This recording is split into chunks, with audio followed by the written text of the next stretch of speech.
Hello everyone. Today in this video we will discuss about our Indian economy. It is world's one of the fastest growing economy. Today you will get to know that from where and how our Indian economy grew up. What are the main challenges facing by our Indian economy and what can be the possible solutions for that. So let's begin. Gas independence के बाद 1980s तक हमारी economy एक mixed economy थी and 1991 के अंदर आता है एलपीजी क्योंकि 1991 से पहले मिक्स्ड इकोनॉमी के टाइम पे at the time our growth was quite low and 1991 में जब एलपीजी रिफॉर्म आता है लिबरलाइजेशन प्राइवेटाइजेशन ग्लोबलाइजेशन उस टाइम पे हमारे प्राइम मिनिस्टर हुआ करते थे PV Narasimha Rao and finance minister doctor Manmohan Singh. Guys LPG आने के बाद भारत की एक नई इकोनॉमी की शुरुआत होती है। इंडिया ने अपने डोर्स को ओपन किया for the foreign companies and उसकी वजह से एफडीआई जनरेट होना स्टार्ट हुआ। एफडीआई मतलब फॉरेन डायरेक्ट इन्वेस्टमेंट और आज के टाइम पे India's FDI is $81 billion.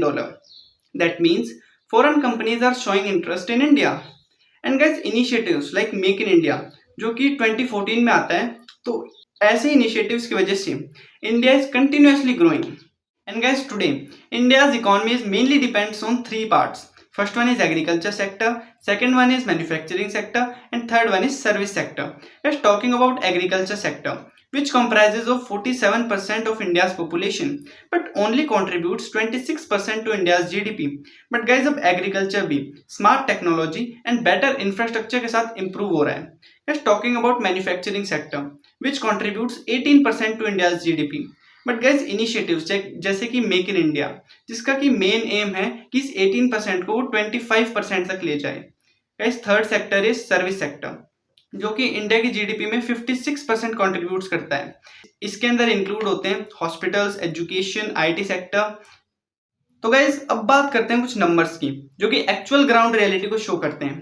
Gas सबसे पहले FDI, as I have just mentioned about it, foreign direct investment जो कि $81 बिलियन है।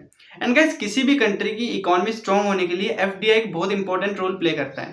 गाइस उसके बाद फॉरेक्स रिजर्व, गाइस इन अक्टूबर 2025 तक इंडिया का फॉरेक्स रिजर्व $700 बिलियन है जो कि एक स्ट्रॉन्ग इकोनॉमी को शो करता है। गाइस इसके बाद third is growth rate. Guys according to IMF international monetary fund India का ग्रोथ रेट 6.6% है जो कि पूरी दुनिया में सबसे फास्टेस्ट है।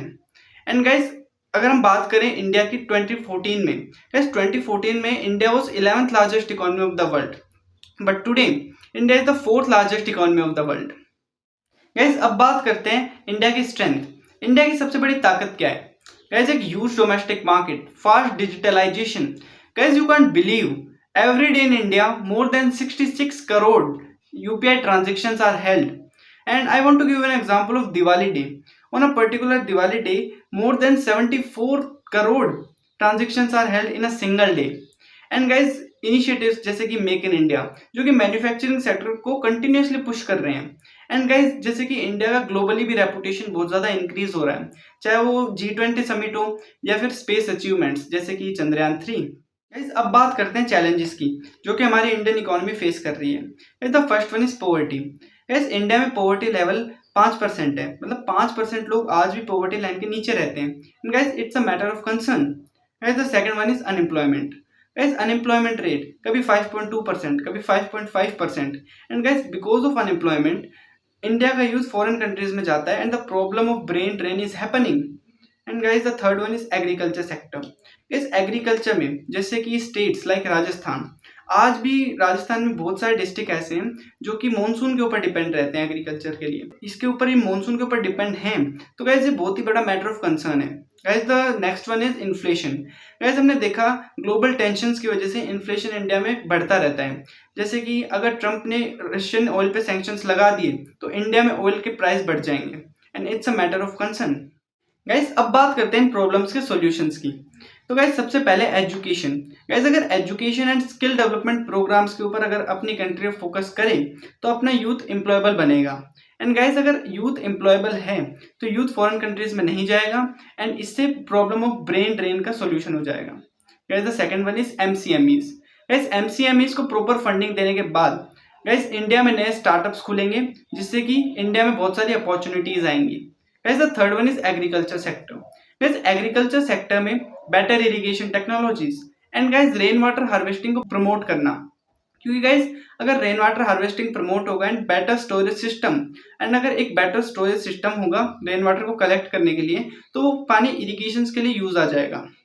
Guys, भारत की इकॉनमी सिर्फ नंबर्स की कहानी नहीं है, ये 140 करोड़ लोगों के सपनों की कहानी है। एंड गाइस अगर हम इन चैलेंजेस को वाइजली हैंडल करें तो India will definitely become a developed nation by 2047। And guys अगर आपको ये वीडियो इन्फॉर्मेटिव लगा हो तो आप इसको लाइक शेयर एंड सब्सक्राइब जरूर करें, और मेरे को कमेंट में बताएं आपको नेक्स्ट वीडियो किस टॉपिक पे चाहिए। मैं मिलता हूं आपको नेक्स्ट वीडियो में एक नए टॉपिक के साथ। जय हिंद, जय भारत।